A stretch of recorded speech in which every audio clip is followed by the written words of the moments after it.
memiliki pengetahuan, bertingkah laku yang baik, bertutur kata yang indah adalah berkah utama.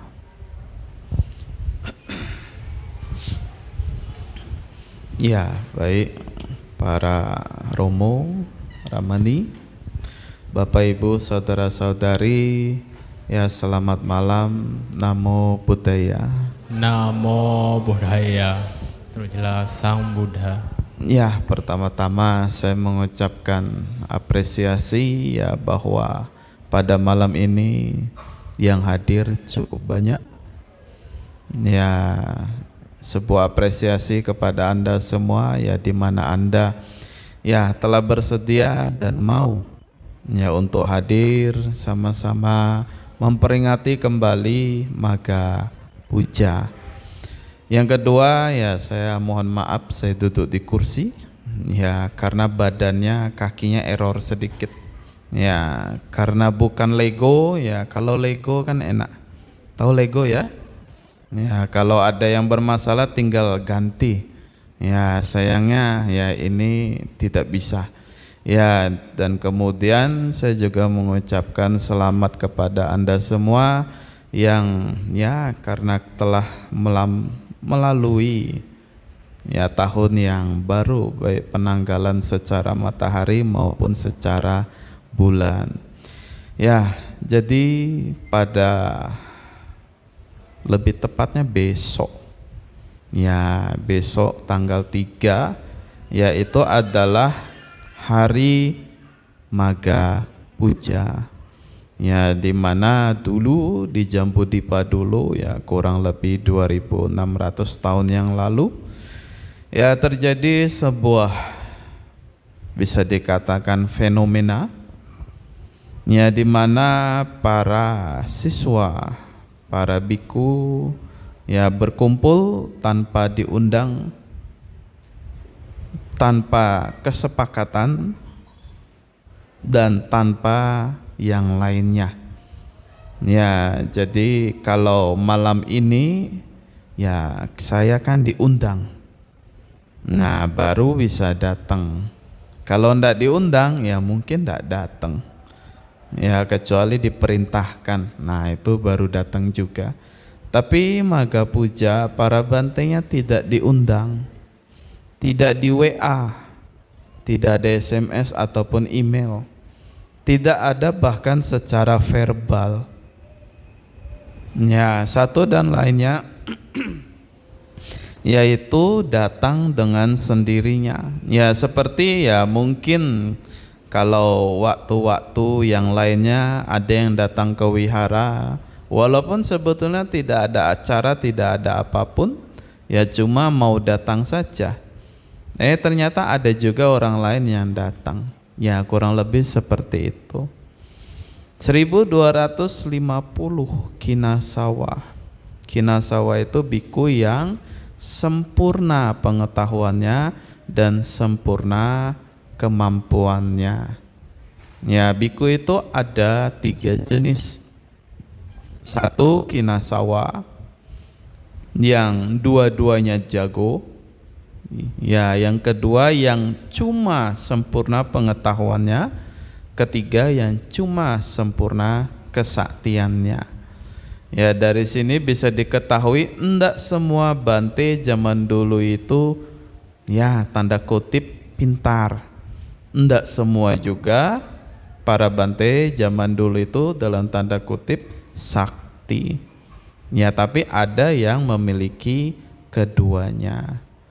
Beliau juga adalah biku yang ditabiskan melalui biku Upasampada. Ya, saya di sini pernah cerita tapi saya sampaikan kembali. Seorang biku, untuk menjadi seorang biku itu harus melalui penabisan atau yang disebut dengan Upasampada. Di sini ada yang sudah pernah ya Upasampada sementara? Ada? Oh, Samanera ya. Kalau Samanera berbeda. Ya, jadi zaman dulu ya penabisan pada saat Sang Buddha masih ada, itu ada dua jenis penabisan. Yang pertama itu biku upasampada. Ini hanya bisa dilakukan oleh Sang Buddha, yang lainnya ndak bisa. Ya, hanya Sang Buddha sendiri yang bisa. Dan yang ditabiskan juga hanyalah mereka yang memang sudah memiliki paramita. Jadi memang dalam kehidupan ini dia sudah pasti memasuki arahat, maga dan pala. Pasti memasuki tahap menjadi orang suci. Ya, jadi yang pertama hanya bisa dilakukan oleh Sang Buddha, dan calonnya juga hanyalah mereka yang sudah sempurna kebajikannya. Ya, dan yang kedua itu adalah tiksarana upasampada.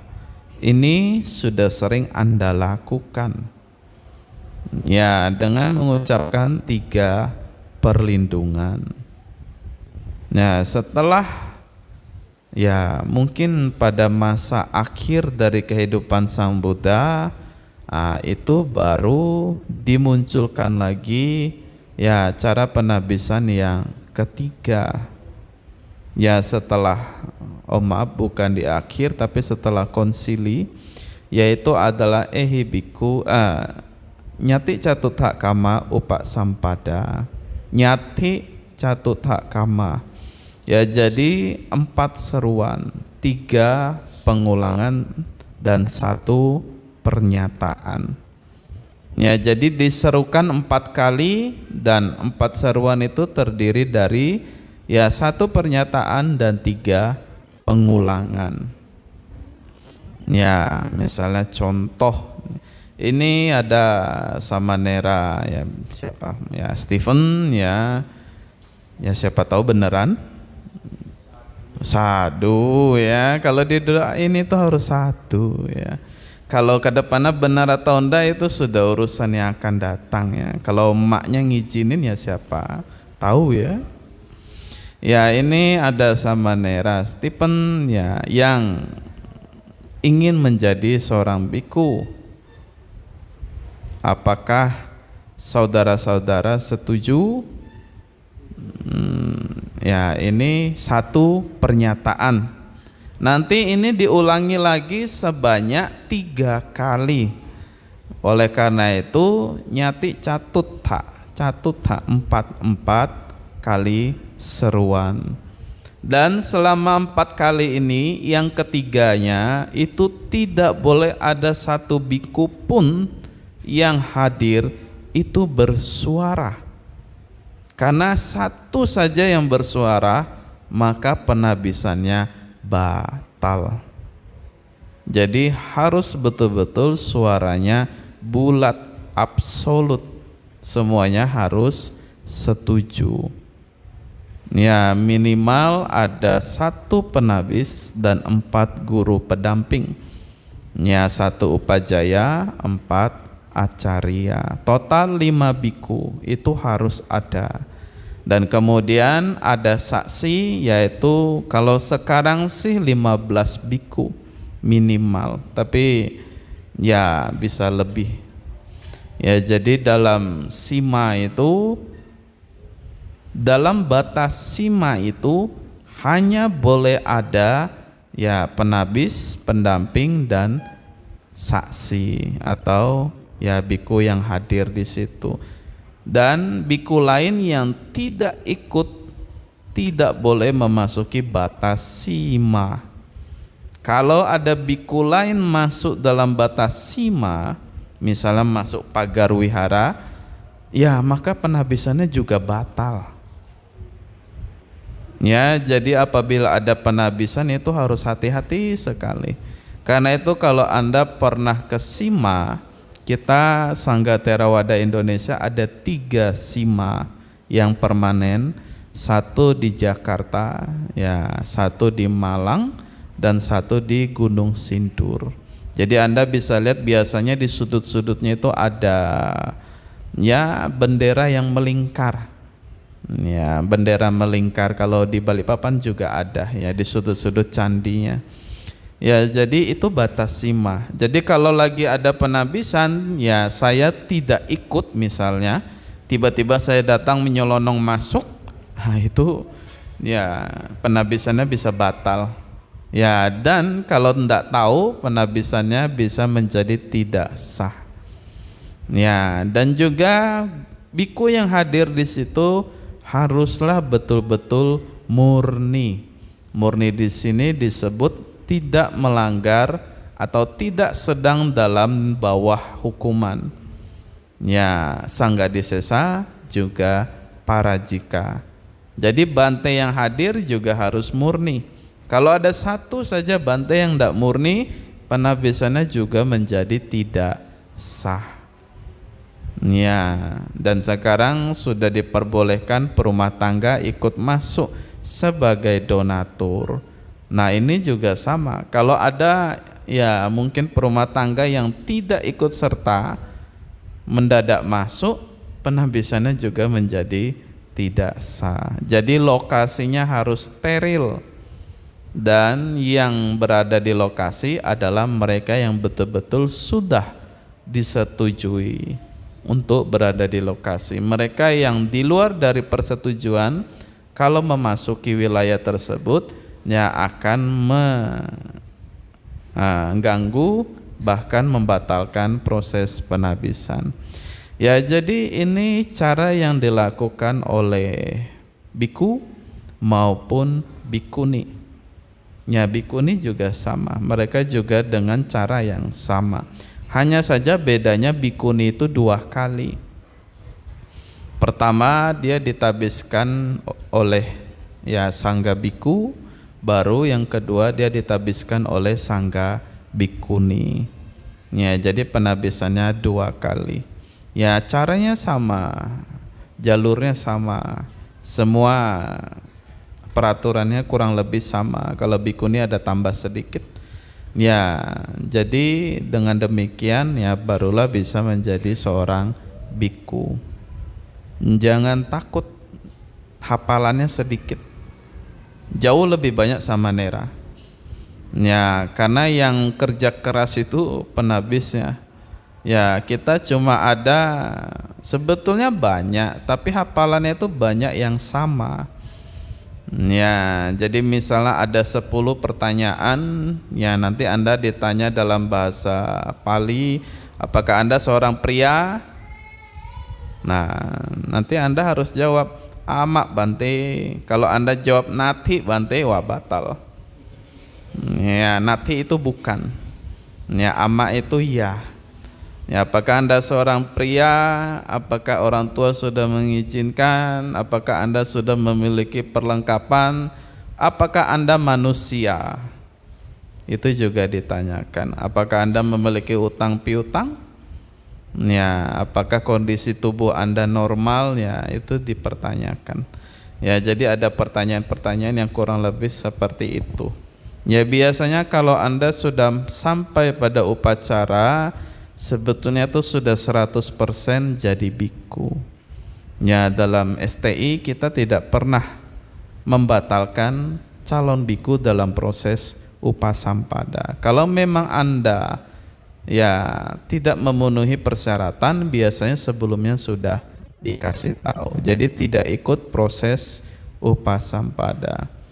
Ya, saya sangat menyarankan ya bagi para pria ya di sini ya mungkin adik-adik nanti kalau sudah 19 tahun setengah minimal ya itu sudah boleh mencoba mengikuti upasampada sementara di Gunung Sindur di daerah Jawa Barat. Ya, itu Anda sah menjadi seorang biku walaupun sebutannya sementara, tapi Anda betul-betul menjadi seorang biku. Ya, siapkan waktu kurang lebih 1 bulan. Ya, karena memang ya upacaranya itu ya lumayan panjang. Ya, jadi para bante tersebut yang datang berkumpul itu semua ditabiskan oleh Sang Buddha sendiri ya dengan biku upasampada. Tidak lama setelah ini nanti akan muncul Tiksarana Upasampada. Ya, jadi cara penabisannya tidak lagi oleh Sang Buddha. Ya, dan kemudian ya Sang Buddha melakukan wisudi. Ya, di sini beliau ya juga menentukan ya murid utama dan juga nanti ya membabarkan Owada Patimokkha. Owada Patimokkha ini adalah sebetulnya bisa disebut maksimnya Buddhisme. Ya, karena dari total semua ajaran, semua sutta dan lain sebagainya, apabila dirangkumkan, disimpulkan, ya sebetulnya hanya terdiri dari 3 paragraf tersebut, 3 syair. Ya, yang tadi dibacakan adik-adik kita ya sangat baik sekali, ya sesuai dengan tanda baca. Ya, jadi bisa dikatakan semua ajaran Sang Buddha sebetulnya mengarah pada 3 paragraf tersebut. Bahkan Abhidhamma sekalipun itu juga termasuk dalam 3 paragraf atau 3 syair tersebut. Bisa dibilang apabila muncul pertanyaan apa yang diajarkan dalam agama Buddha, maka Anda bisa menjawab dengan ya 3 syair itu. Kalau Anda tidak bisa menghafal kepanjangan, syair yang pertama itu sudah cukup. Ya, sabba papasa akaranang. Sabba papasa, papa itu rendah, jelek. Sabba semua, ya papasa hal-hal yang jelek. Ya, karanang karoni. Ya, karoni itu melakukan, karanang jadi kata benda ditambah yang artinya negatif menjadi tidak melakukan. Ya, tidak melakukan hal-hal yang buruk. Sebetulnya kalau diterjemahkan satu persatu, tidak melakukan semua hal-hal yang buruk. Semua di sini artinya mencakup pikiran, ucapan maupun perbuatan, sengaja maupun yang tidak disengaja, langsung maupun yang tidak langsung, mencakupi semuanya. Ya, tidak melakukan semuanya yang bersifat buruk atau negatif. Kusala, ya sebetulnya itu kusala upasampada. Ya, tapi karena ini digabung jadi kusala upasampada. Ya, kalau Anda masih punya buku Parita yang lama, yang jadul, ya itu nanti tulisannya kusala upasampada. Ya, tidak masalah, artinya kurang lebih sama. Kusala itu baik. Upasampada itu kalau bahasa Inggrisnya itu upgrade. Ya, jadi maksudnya itu menimbulkan dan mengembangkan hal-hal yang baik. Ya, jadi hal-hal yang baik itu sudah ada. Ya, kita kembangkan. Kalau tidak ada, kita timbulkan.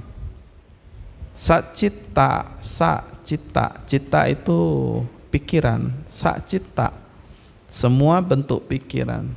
Pariyo dak panang, pariyo itu bersih, murni. Dak panang itu panak, melakukan juga bisa, memikirkan juga bisa, mempraktekkan juga bisa.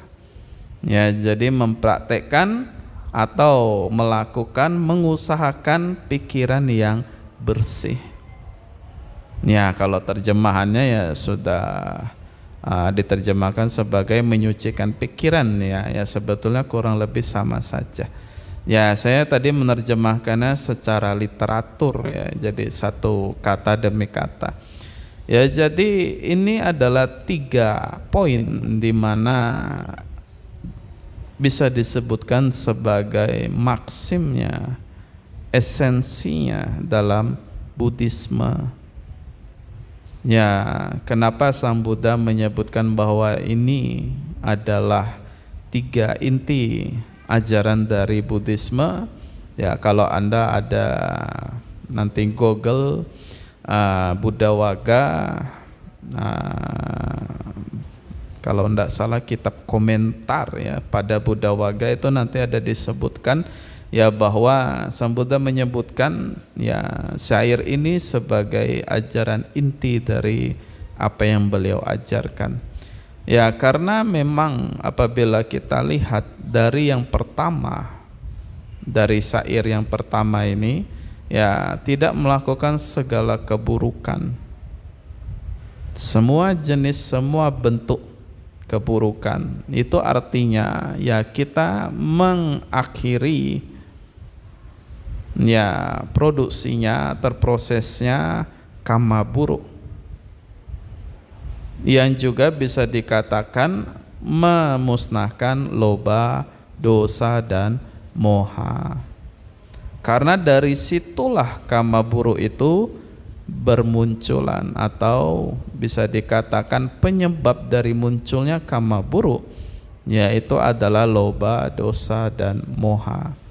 Ya, segala bentuk keburukan itu muncul dari 3 poin tersebut, dan segala bentuk kebaikan juga muncul dari 3 poin tersebut.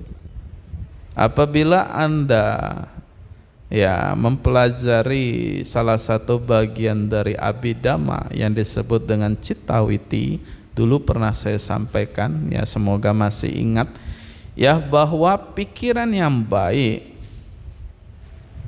bentuk-bentuk pikiran yang positif itu juga lahir dari keinginan, dari tanha, dan berasosiasi dengan keserakahan atau loba.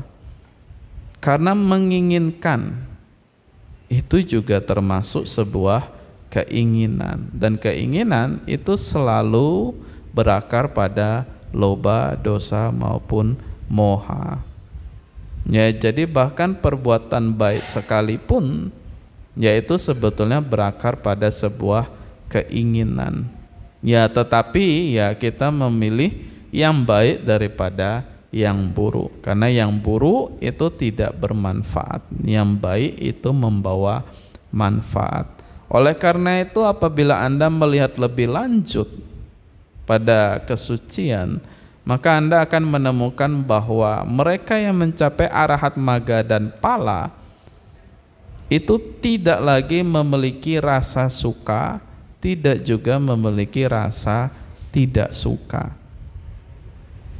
Sukang wa, dukang wa, tidak menyukai, tidak juga tidak menyukai. Jadi tidak ada cinta, tidak ada benci, ya netral.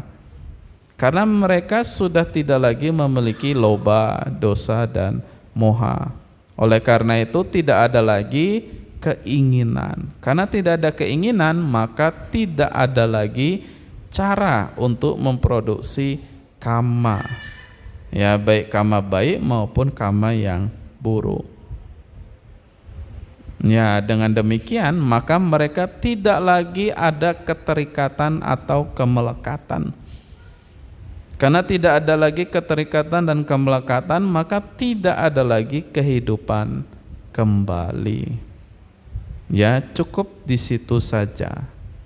Ya, setelah itu apa yang terjadi? Saya tidak tahu. Ya, tidak ada yang tahu. Ya, jadi bisa dikatakan bahwa ya esensi dari Sabbapa Passa Akaranang adalah menghentikan segala bentuk ya kama buruk yang biasanya bermunculan, dan apabila disempurnakan maka melenyapkan loba, dosa dan moha. Ya, jadi bagi kita orang biasa, ya seorang putujana, orang biasa bukan orang suci.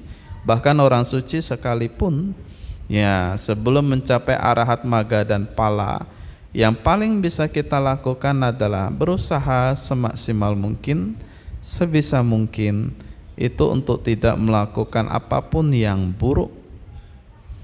Dan saya selalu mengatakan apabila memang Anda, ya kita semua termasuk saya pribadi, sengaja atau tidak sengaja muncul keinginan atau bahkan sudah melakukan hal-hal yang buruk, kalau kita sadar, segeralah bertekad untuk tidak mengulangi kembali. Kalaupun nanti terulang lagi, sama. Begitu kita sadar, bertekadlah. Memang nanti akan terulang kembali. Karena kebencian dan keserakahan itu sudah menjadi insting dari manusia. Ya, mau dilupakan pun tidak bisa. Susah. Karena kita masih melekat, masih terikat. Ya, saya pribadi juga seperti itu. Oleh karena itu ya kita selalu mencoba untuk bertekad. Bertekad ini ya kalau bisa berhasil ya untuk tidak diulangi kembali keburukannya ya syukur. Tapi kalau tidak ya sebagai pengingat agar kita sadar dan tidak lupa. Sadar bahwa perbuatan buruk telah dilakukan, sadar bahwa pelakunya adalah diri kita sendiri. Dengan demikian apabila konsekuensinya tiba, ya paling tidak kita menyadari dan mengetahui bahwa penyebabnya adalah diri kita sendiri. Dengan demikian Anda dapat mengurangi rasa benci ataupun kemarahan pada orang lain. Ya, karena biasanya kalau muncul hal-hal yang buruk, ya kita selalu mencari kambing hitam. Secara refleks, secara insting ya kita mencari kambing hitam, mencari orang lain atau apapun bentuknya ya untuk disalahkan. Ya dengan demikian tidak ada refleksi pada diri sendiri. Oleh karena itu apabila Anda atau kita semua mau melakukan perbuatan buruk atau sedang atau bahkan sudah melakukan perbuatan buruk, ya apabila kita sadar maka bertekadlah, ya bertekad untuk tidak mengulangi kembali berkali-kali sampai akhir hayat. Ya ini salah satu cara yang bisa kita lakukan.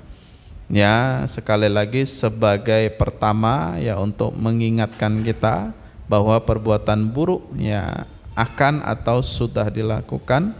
Yang kedua ya mungkin dengan demikian kita bisa mengurangi perbuatan buruk tersebut. Apabila mengatakan tidak lagi melakukan perbuatan buruk, ya ini sangat sulit ya, ini tidak mudah. Bisa tetapi tidak mudah. Yang kedua, menambah perbuatan baik. Ya tadi dikatakan bahwa perbuatan baik pun berasal dari loba dan juga berasal atau juga adalah dalam bentuk keinginan, ya tanha. Ya tetapi kenapa juga disebutkan di sini, bahkan disuruh atau disarankan ya untuk dimunculkan dan dikembangkan?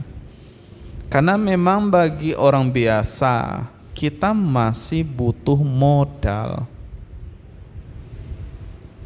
Ya, kita masih butuh modal. Modal dalam hidup, baik secara materi maupun non materi. Dan itu semua sangat berkaitan pada kama baik yang kita miliki. Karena untuk segala konsekuensi yang baik itu membutuhkan kama baik. Oleh karena itu kama baik itu sering sekali diumpamakan seperti pelita. Ya, karena memang untuk agar api itu tetap nyala perlu bahan bakar. Dan agar kita bisa bertahan hidup atau mendapatkan apa yang kita inginkan, itu juga perlu biaya. Ya, biayanya adalah termasuk kama baik yang kita miliki. Dan segala bentuk pelatihan itu juga membutuhkan ya kama baik yang kita miliki. Oleh karena itu, ya kalimat kedua dalam paragraf tersebut ya adalah memunculkan dan mengembangkan perbuatan baik. Karena memang ini adalah modal. Ya, dana dan paramita. Ya, dana ini adalah tingkat awal atau tingkat dasar yang dapat kita lakukan. Paramita itu adalah tingkat tinggi yang dapat kita lakukan. Apa bedanya dana dan paramita? Dana itu ya adalah hal-hal yang biasa yang dapat kita lakukan. Ya, seperti misalnya berdana makan pada bante, berdana kepada sesama. Nanti ada makan-makan kan ya? Ya, itu juga bentuk dana yang mungkin saling membawa atau panitia yang menyediakan. Ya, berdana kepada orang lain, ya baik materi maupun non materi. Kalau paramita ini sudah melampaui dana. Karena biasanya paramita ini sudah masuk pada hal-hal yang mungkin kita tidak mampu untuk mendanakan. Seperti bagian dari diri sendiri atau bahkan bagian besar dari materi diri sendiri miliki.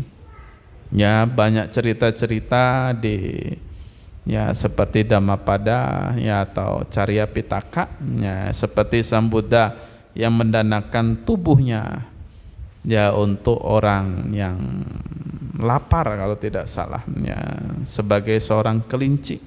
Ya, itu adalah paramita.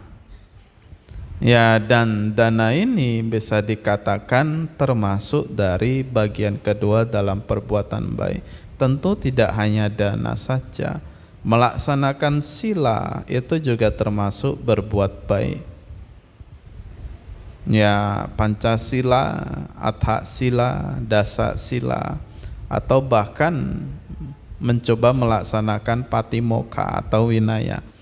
Apakah boleh perumah tangga melaksanakan Winaya? Jawabannya boleh saja. Ya, tetapi ada beberapa bagian dari Winaya itu yang tidak bisa Anda laksanakan. Seperti contohnya adalah menggunakan jubah. Ya, dalam Winaya itu bagian Sekya ada beberapa peraturan ya bahwa seorang biku harus menggunakan jubah. Tidak boleh menggunakan pakaian atau busana perumah tangga.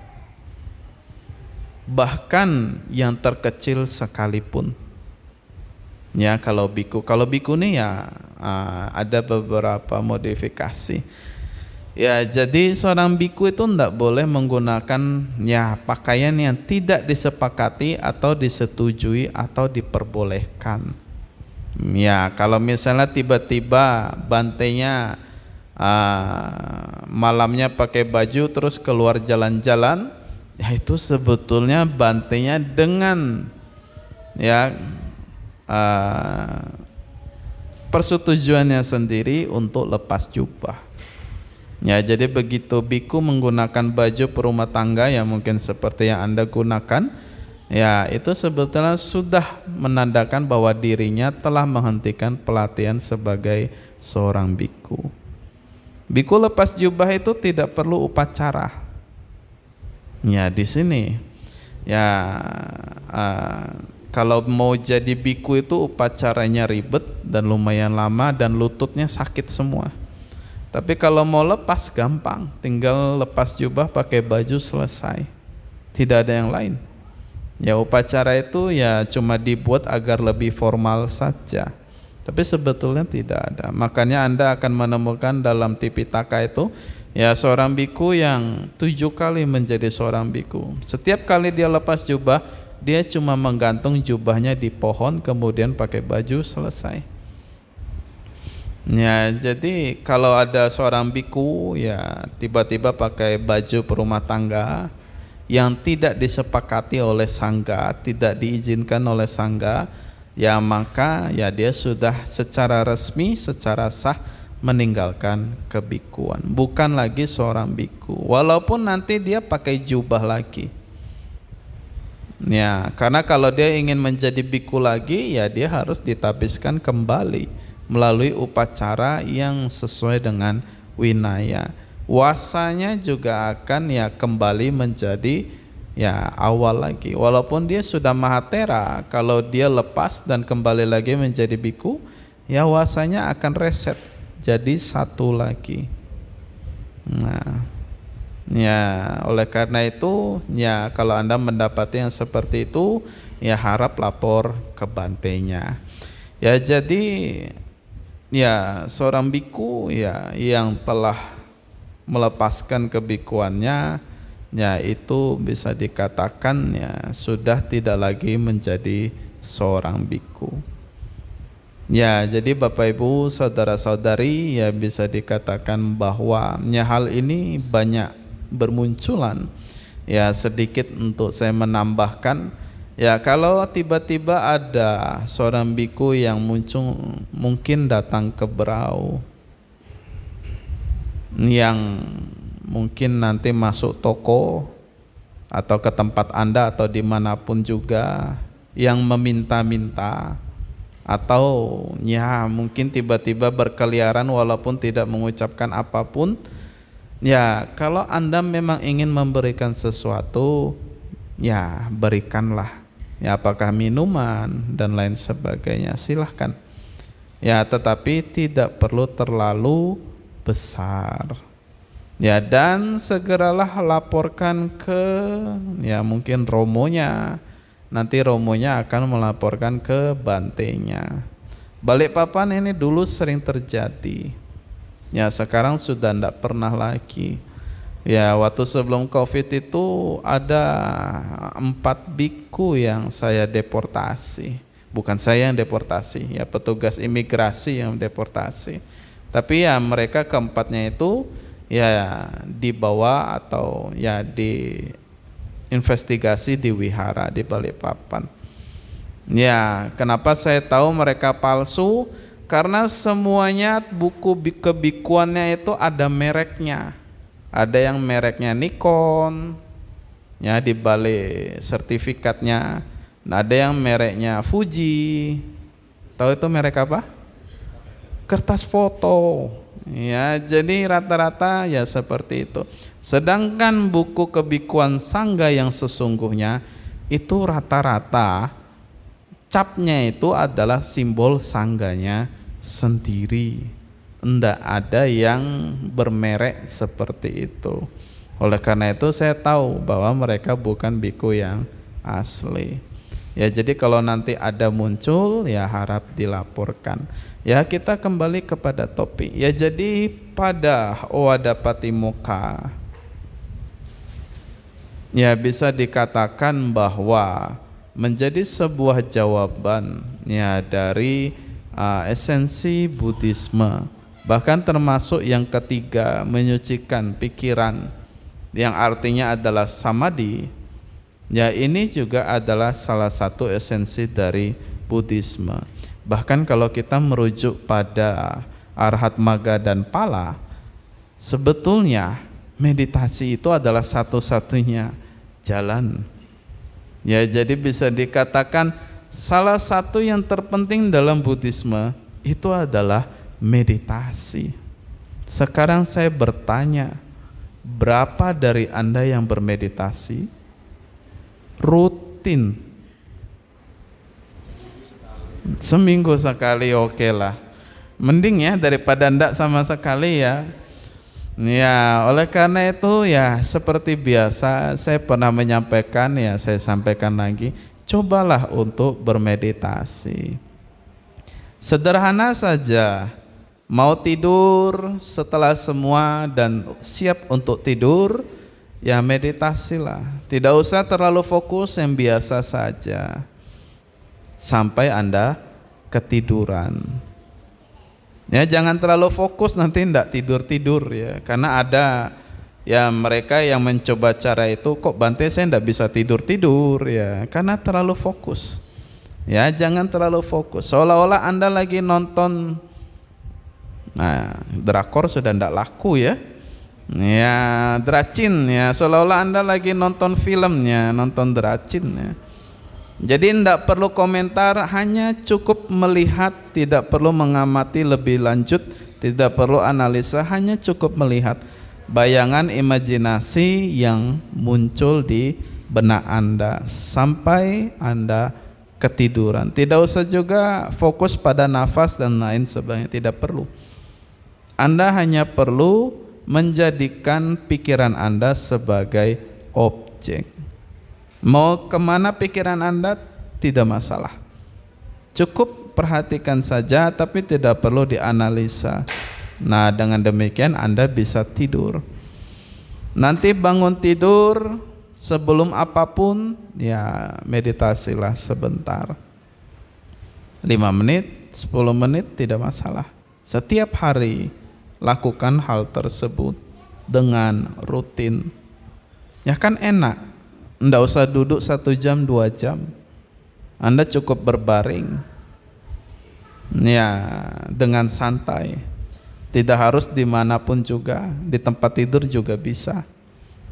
Ya 1 hari Anda cuma perlu, kalau 5 menit ya cuma 10 menit.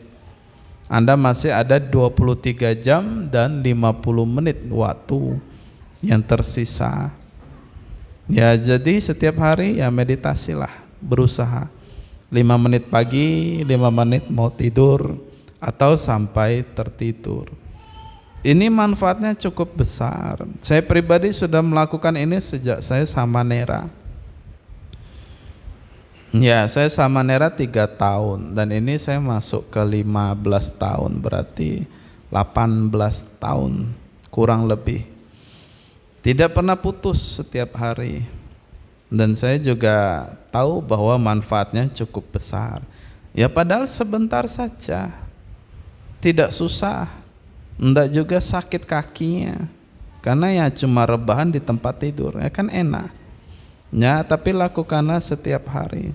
Syukur-syukur bisa lama. Syukur-syukur kalau ada tambahan ya di waktu lainnya, yaitu lebih baik lagi. Tetapi usahakanlah minimal sebelum dan sesudah tidur, karena memang itu adalah waktu terbaik untuk meditasi. Ya, di mana Anda mau tidur itu pikiran Anda menjadi rileks, di mana Anda bangun tidur pikiran Anda masih murni tanpa yang lainnya.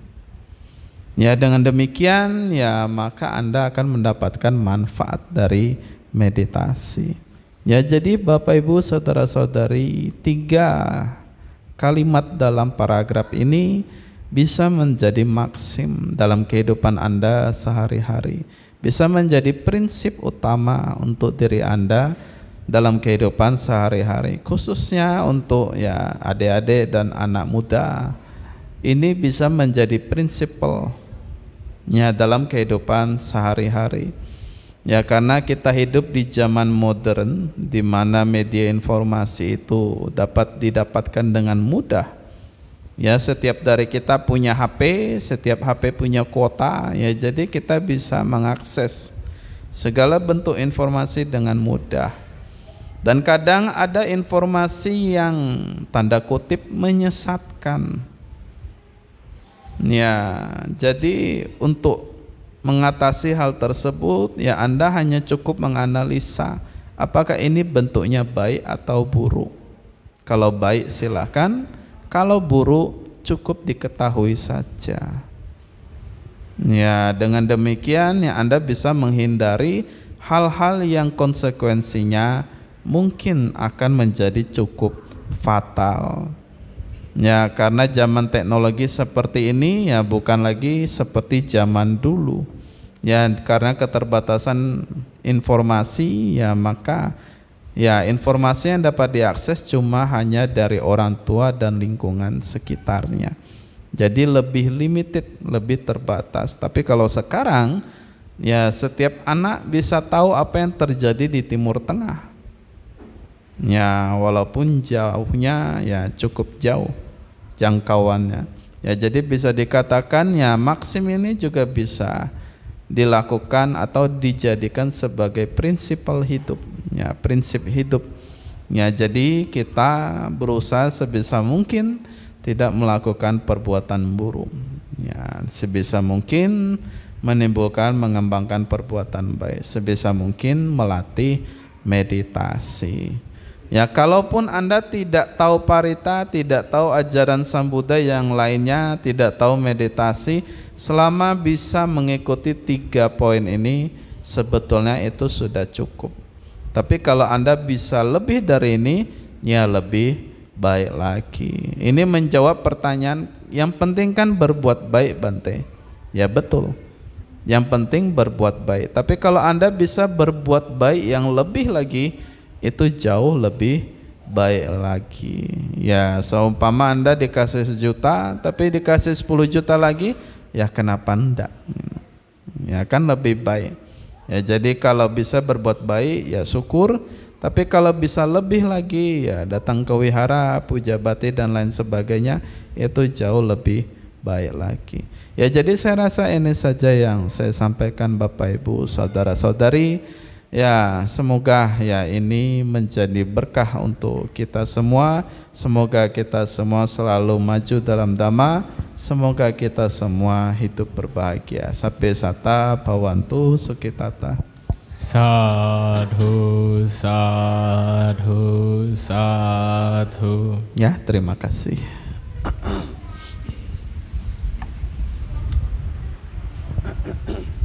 Dan